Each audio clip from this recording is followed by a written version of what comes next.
¿Quieres conocer más de tus impuestos? ¿Saber de tus derechos como contribuyente? Sintonízate en Frecuencia Fiscal, un programa de análisis, difusión e investigación. ¿Eres emprendedor, estudiante o empresario? Frecuencia Fiscal es para ti. Te invitamos a ser parte de esta nueva cultura en los impuestos. ¡Comenzamos!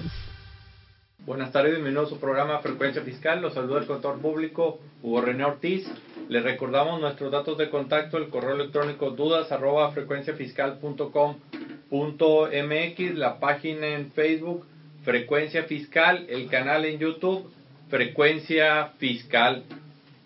Y bueno, pues los saludamos desde la cabina azul de Frecuencia T como cada viernes. Les recordamos que también estaremos transmitiendo a través de la página de Facebook para que nos sintonicen. El día de hoy vamos a hablar de un tema que es un tema común, que tiene que ver con el CFDI 3.3 y que vamos a tratar de hacer un ejemplo pues dinámico del tema con algunos elementos para poder tratar de ayudar a que nuestros radioescuchas y que nos estén viendo a través de la página de Facebook pues entiendan un poco el tema. Y me refiero a lo que es el IVA, el impuesto al valor agregado, que aquellos que vieron la imagen en Facebook, bueno, pues por ahí una persona que se preguntaba qué es el IVA, cómo se calcula, cómo se determina, por ahí incluso preguntaba, ¿IVA imposible vivir aquí o a qué se refiere? Y bueno, el día de hoy vamos a ligar este tema con el CFDI 3.3, con el complemento de pagos, ya que a lo largo del programa vamos a comentar cómo es que el complemento de pagos, cómo la autoridad va a utilizar todas estas herramientas que surgen del CFDI 3.3 para poder asegurarse que el IVA que pagan los contribuyentes pues efectivamente sea el que dice, ¿no? Que no haya algún error en el cálculo, que no haya fugas por ahí, etcétera, todo este tipo de cosas que la autoridad tiene detectado que los contribuyentes tienen comportamientos pues diferentes o atípicos y que no tienen la certeza que los impuestos que determinan sean los correctos o sean de acuerdo a lo que establecen las disposiciones fiscales. Es por eso de todo este tipo de controles tecnológicos, electrónicos, para cerciorarse que lo que hacen los contribuyentes, bueno, pues efectivamente sea correcto, ¿no? Y como les comentaba, bueno, primero quiero empezar con un ejemplo así muy sencillo de cómo se determina el IVA. Nada más que para hacerlo más ilustrativo, aquí vamos a hacer que en el supuesto el IVA se paga con marcadores. Y aquí, aquellos que me están viendo en Facebook, bueno, aquí estos son los marcadores que vamos a tratar en este ejemplo. Y repito, el IVA para efectos de este ejemplo se determina en marcadores. Entonces, en este ejemplo vamos a tener a la empresa A, vamos a tener a la empresa B y a la empresa C. Estas empresas, estas empresas se dedican a la comercialización de sillas. Y el ejemplo va a ser que la empresa A le vende la silla a la empresa B y la empresa B se la vende al consumidor final, que en este caso va a ser el consumidor final, ¿no? Entonces vamos a explicar cuál es el flujo de la operación en cuanto a lo que se refiere comercialmente y monetariamente, ¿no? Aquí vamos a hacer el ejemplo que pues la empresa A tiene la silla, que digamos que es quien la produce, la fabrica. La empresa B es una tienda comercial que pues tiene contacto con el público en general, y el C, repito, es el consumidor, es un individuo que pues requiere comprar la silla, acude a la tienda que es la empresa B y ahí adquiere la silla, ¿sí? Ese es el ejemplo que vamos a manejar al que voy a hacer referencia a lo largo del programa. Entonces, primeramente, el consumidor final, repito, quiere la silla, entonces pues va a buscarla. Como la empresa B sabe que tiene demanda de sillas, bueno, compra las sillas a la empresa A, compra sillas a 1,000 pesos más IVA, y vamos a decir que esos 1,000 pesos, la tasa de IVA equivale a 2 marcadores. Entonces de entrada, en la compra, la empresa B le va a tener que pagar estos dos marcadores a la empresa A. ¿Sí? Luego, posteriormente, la empresa B vende al consumidor final esas sillas en 2,000 pesos. La tasa de IVA equivale a 4 marcadores. ¿Ok? Entonces, el consumidor final tiene que entregar estos 4 marcadores a la empresa B. Esa es la operación. Esa es la transacción que se hizo. Ahora vamos a ver el flujo de dinero. El consumidor final paga estas sillas a la empresa B. Paga los 2,000 pesos y paga el IVA. El IVA son 4 marcadores. ¿Ok? Entonces, ya la empresa B tiene esos 4 marcadores, tiene ese IVA. Posteriormente, la empresa B paga las sillas a la empresa A. ¿Y cuánto habíamos dicho que costaba? 1,000 pesos más IVA. Que habíamos dicho que el IVA equivalía a 2 marcadores. Entonces, estos 2 marcadores pasan a la empresa A. De esta forma, tenemos que la empresa A tiene 2 marcadores y la empresa B también tiene 2 marcadores. ¿Y estos dos marcadores cómo surgieron? Bueno, de haber cobrado o haber recibido 4 del consumidor final y haber entregado 2 a la empresa A en la compra de las sillas. Entonces, suponiendo que esta fuera la única operación de la empresa B, ¿qué pasaría con el IVA o cómo se determina el IVA? Bueno, simplemente al terminar el mes, ¿cuál es el procedimiento que se hace? Es algo muy normal, es decir, ¿cuántos marcadores cobraste en el periodo? Bueno, pues cobré 4 marcadores. ¿Cuántos marcadores pagaste en el periodo? Pagué 2. Entonces, quedan 2 marcadores. Pero esos 2 marcadores, pues, no son de la empresa B, ¿sí? Sino que son del fisco. Entonces, esos 2 marcadores que le quedan a la empresa B, los tiene que enterar al SAT. De tal forma que al final del mes, a la hora de pagar sus impuestos, la empresa B se queda sin marcadores. Porque cuando empezamos con el ejercicio, la empresa no tenía marcadores, porque decíamos que era el IVA. Entonces, el SAT, ¿cómo va a recibir esos 4 marcadores que pagó el consumidor final? Bueno, pues va a recibir 2 de parte de la empresa B y 2 de parte de la empresa A. ¿Sí? Entonces, al final del día, el SAT recibió 4 marcadores. ¿Y esos marcadores de quién provenían? Provenían del consumidor final. Esos no provenían de B ni provenían de A, sino provenían del consumidor final. Aquí lo importante y lo que hay que destacar es que el IVA es un impuesto al consumo, es decir, lo paga quien tiene el consumo, que en este caso el consumidor o quien tuvo ese consumo fue el consumidor final, fue la persona C. Él fue quien al final del día absorbió ese IVA. ¿Y cuál es la función de la empresa A y de la empresa B? Bueno, simplemente ser intermediarios, ser recaudadores de IVA, ser hasta cierto punto, bueno, como lo acabo de decir, recaudadores, es decir, que en lugar de que el fisco o el consumidor final vayan y tengan una relación directa aquí, ¿qué es lo que pasa? Bueno, pues a través de estos intermediarios que intervinieron en la operación económica, son los que recolectan ese IVA. Y dependiendo de las cadenas o de las personas que estén involucradas en esta cadena, pues a lo mejor la autoridad fiscal va a recibir ese IVA del consumidor final, a lo mejor en 3 o 4 eslabones, dependiendo de todos los que hayan intervenido en este proceso de producción y de comercialización. Entonces, al final del día, quien tuvo a cargo el IVA, quien lo tuvo que desembolsar, fue el consumidor final. Y la empresa A y B son los que fueron intermediarios y cada uno pagó el IVA que le corresponde. El problema que tenemos aquí en México y del cual está consciente la autoridad es que el IVA, los marcadores pasaron por manos de B y también pasaron por manos de A. Y estos marcadores, pues digamos que pueden ser utilizados por las empresas.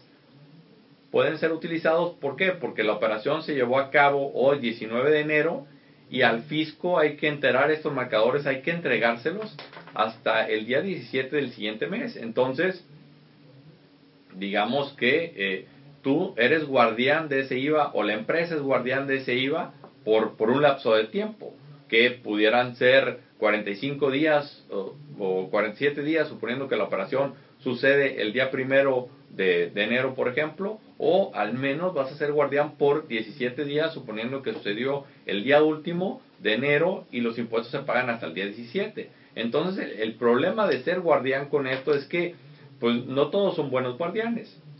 Y al decir que no todos son buenos guardianes es que pues puede ser que estos marcadores se revuelven con los marcadores que normalmente utiliza la empresa, y al final del día pues la empresa se queda sin marcadores y no tiene los marcadores para entregárselos al fisco, ¿no? Entonces es por eso que el fisco tiene detectada esta situación y lo quiere regular a través de los FDI y el complemento de pagos, que en un momento más voy a mencionar cuál es la mecánica de este complemento de pagos y cómo se relaciona con este tema de IVA, ¿sí? Entonces, volviendo aquí al caso, el IVA se causa en el momento del pago y en el momento del cobro. Entonces, por eso, digamos que desde el punto de vista del fisco, pues no hay pretexto para no pagar este IVA. ¿Y por qué digo que no hay pretexto? Porque si tú lo tienes que enterar el IVA al fisco es porque ya se lo cobraste a tu cliente.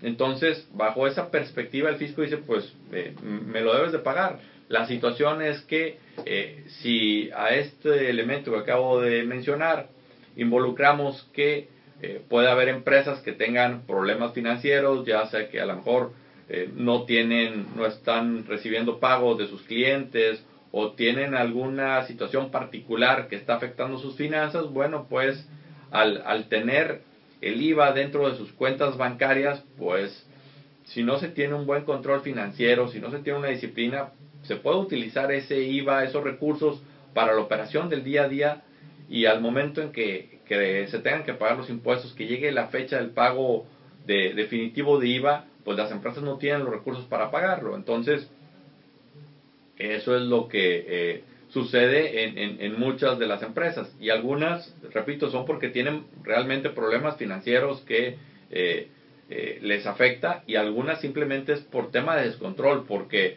el IVA que reciben lo revuelven con el resto de sus operaciones y al final pues no tienen los cuidados o el control interno que se debe para determinar el IVA y poder hacer el pago correspondiente, ¿no? Entonces, repito, se pueden dar estas dos situaciones, y también hacer mención que pues para efectos del pago de impuestos, el que una empresa tenga problemas financieros pues no le exime de su responsabilidad. Es decir, situaciones como el pago del IVA, bueno, no te puedes librar por la situación financiera que esté pasando la empresa, ¿no? Entonces, a raíz de este ejemplo, tres cuestiones fundamentales del IVA. Bueno, primeramente, que el IVA es un impuesto al consumo, lo paga el consumidor final. El IVA se causa en el momento en que se enajena el bien, se presta el servicio o se otorga el uso o goce temporal de un bien. Solamente se dan en estos tres casos. Repito, es cuando estoy vendiendo algo, cuando estoy prestando mi servicio o cuando estoy rentando, digamos, un inmueble, una casa, un local comercial, etcétera. Son en esos tres casos. En cuanto a las tasas de IVA, bueno, tenemos tres tasas de IVA. Tenemos la tasa general del 16%, que se aplica para enajenación de bienes, prestación de servicios, otorgar el uso o goce temporal. Tenemos la tasa del 0% y tenemos la tasa que es exento. Y aquí quiero hacer una precisión muy particular, porque el 0% y el exento numéricamente es lo mismo, es decir, no hay una cantidad de IVA que se refleje en la factura o que se cobre al consumidor final. Sin embargo, para efectos financieros o efectos fiscales tiene un tratamiento completamente diferente, y que en un momento más voy a comentar. Entonces, sí dejar claro esto. También otra cuestión muy importante es que el IVA se causa por las operaciones, los servicios, el arrendamiento, el otorgamiento de uso temporal que se realicen en México. Es decir, el IVA, repito, va con el consumo, va con la acción de consumir, la acción de prestar el servicio, no quien está prestando el servicio o quien está recibiendo el servicio. ¿Y a qué me refiero con esto? A que, por ejemplo, si tú vas a un centro comercial y compras la silla que veíamos hace rato, bueno, pues la compra de la silla como tal está causada o causa IVA. Y esto es independiente si quien la está comprando es una empresa mexicana, si quien la está comprando es una persona asalariada, si quien la está comprando es un adolescente, si la está comprando una ama de casa o incluso si la está comprando un extranjero, ¿no? Es decir, si estamos comprando un bien que lo estamos recibiendo en territorio nacional, bueno, pues en ese caso la operación se considera realizada en territorio nacional y por lo tanto está grabada a la tasa del 16% de IVA. Y esto, repito, hay que tenerlo muy presente porque está la leyenda urbana que a los extranjeros no se les cobra IVA, y aquí hay que ver de qué operación estamos hablando, porque una cosa muy diferente es una exportación de un bien o de un servicio donde el bien sale del país y en ese caso en las exportaciones están grabadas a la tasa cero y por lo tanto ahí no hay un IVA de por medio. Pero por eso hay que ver en dónde se está llevando a cabo la operación para determinar si causa o no causa IVA. Y haciendo una diferencia con lo que es la tasa del 0% y la tasa de exento, bueno, algunos ejemplos de tasa del 0%, por ejemplo, tenemos lo que son las medicinas de patente y los productos destinados a la alimentación. Aquí hay algunas excepciones que hay que ver a detalle, pero en términos generales, ahorita para el ejemplo que vamos a hacer, lo dejamos hasta ahí. También lo que son los vegetales no industrializados, y aquí industrializados es que no tengan un procedimiento o un proceso de posterior de producción o de mezcla con algo más. También a la tasa del 0% están, por ejemplo, los libros, los periódicos, las revistas. Ahora vamos a ver un ejemplo de qué pasa con la tasa del 0%. Y aquí el ejemplo, vamos a suponer que estamos vendiendo el libro, ¿no? Vamos a suponer que la empresa B a la que hacíamos referencia hace rato produce libros, y lo que es la materia prima, que digamos que a lo mejor es la pasta, es el papel, es la tinta, el pegamento y todo lo que se requiere para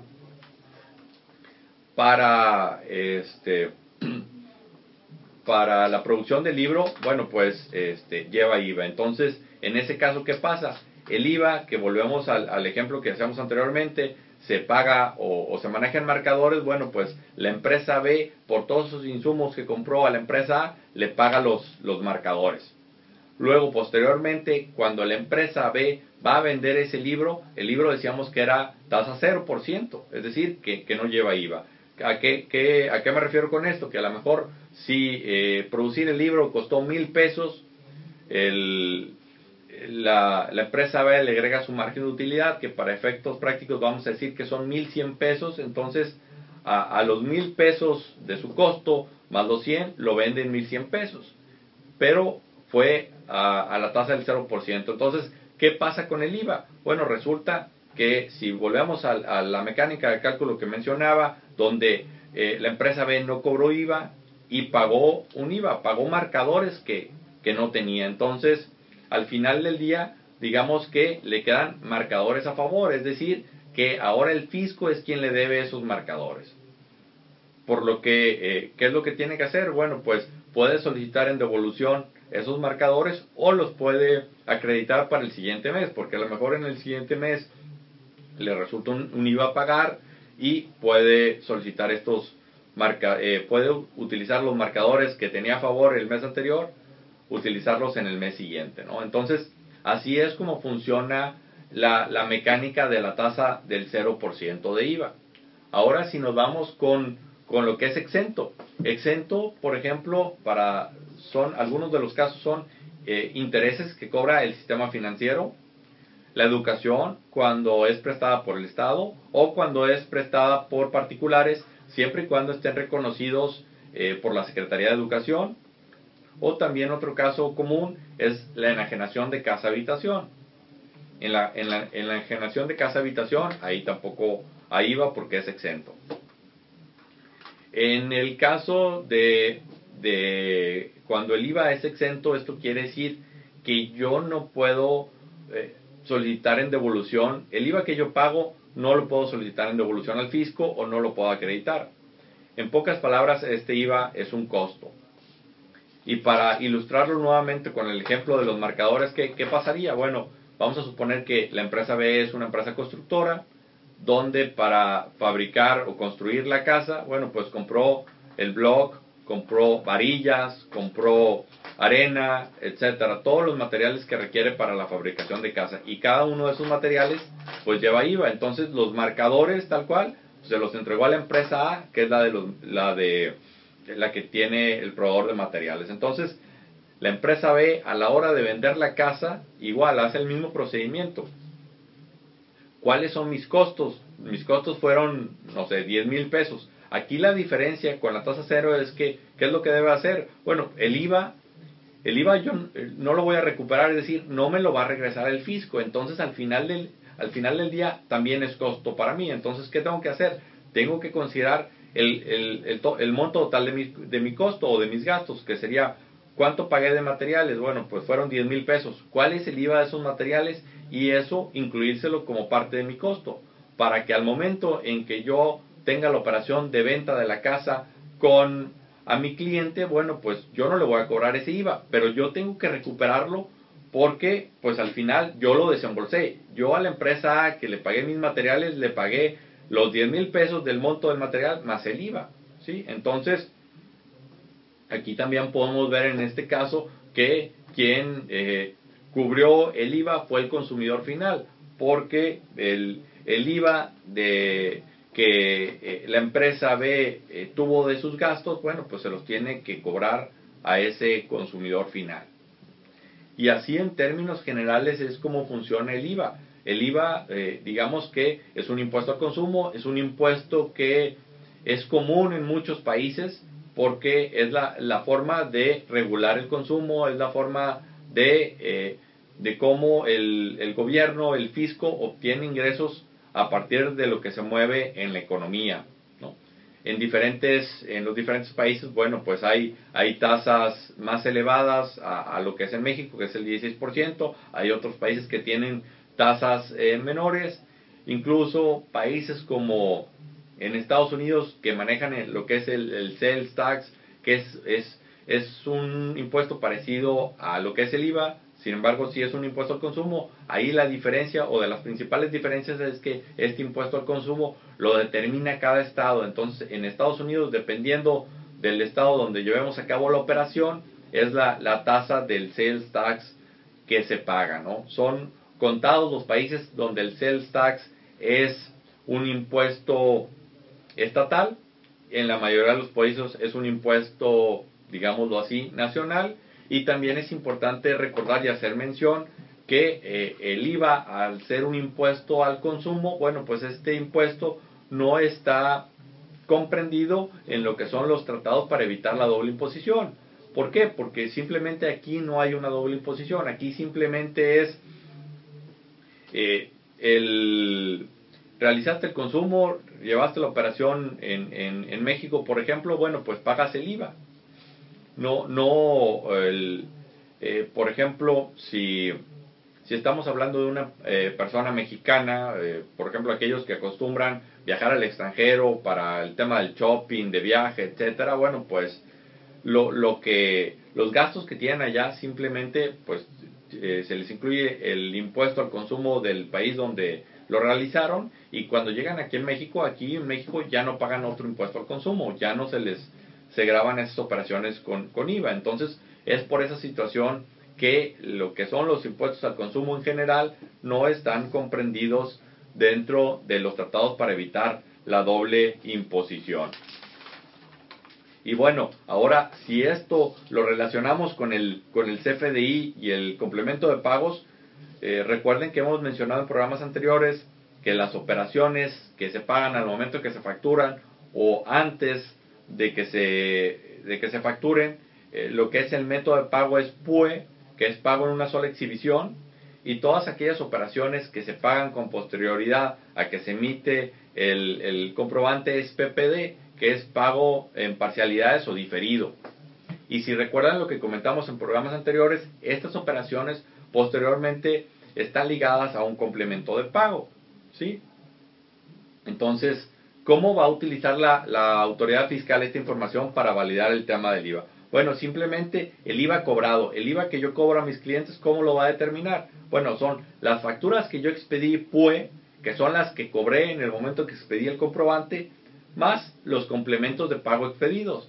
Estos complementos de pago expedido, habíamos dicho que los voy a expedir cada vez que me pague un cliente. Cuando me paga un cliente, yo le tengo que expedir el complemento de pago donde le estoy diciendo qué factura me está pagando. Entonces, de esta forma la autoridad va a determinar el IVA cobrado.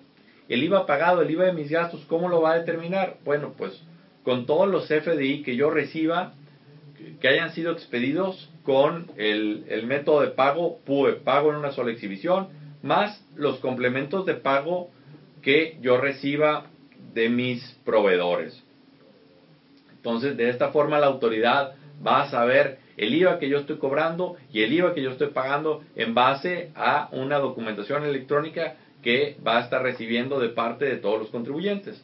Y aquí es muy importante recordar que, por ejemplo, para el IVA pagado, para el IVA que yo pueda acreditar el IVA que le pago a mis proveedores, requiero tener el complemento de pago. Si no recibo ese complemento de pago, entonces yo no voy a poder deducir el gasto para efectos de ISR, ni voy a poder acreditar el IVA que le pago a mis proveedores. Entonces, aquí simplemente con esta cuestión de los complementos estamos llevando una función de fiscalización, ya que yo como contribuyente voy a estar al pendiente que mis proveedores me den los complementos de pago por cada uno de los pagos que recibieron de mi parte, ya que si yo no lo recibo, yo no voy a poder acreditar el IVA. Entonces, de esa forma el fisco va a asegurarse que mis proveedores estén informando el IVA, porque tiene que coincidir con lo que yo esté informando de mis proveedores, ¿no? Todo esto a través de los complementos de pago. Por eso también es muy importante educar a todas las personas que intervengan en este proceso, porque este tema no es un tema contable, sino también es un tema operativo, es un tema logístico, que hay que ver que los sistemas funcionen adecuadamente y ver de qué forma podemos aprovechar esta información para sacarle provecho a esta revolución tecnológica. Y bueno, antes de despedirme, nada más les recuerdo que en Facebook por ahí hay un pequeño video donde explicamos el funcionamiento del IVA con un ejemplo numérico en la hoja de cálculo Excel. Por ahí lo vamos a poner dentro de los comentarios de la liga de este programa. Se despide el contador público Hugo René Ortiz. Que tengan una excelente tarde. Hasta la próxima. Esto fue Frecuencia Fiscal. Te invitamos a seguirnos sintonizando todos los viernes de 2 a 2:30 de la tarde.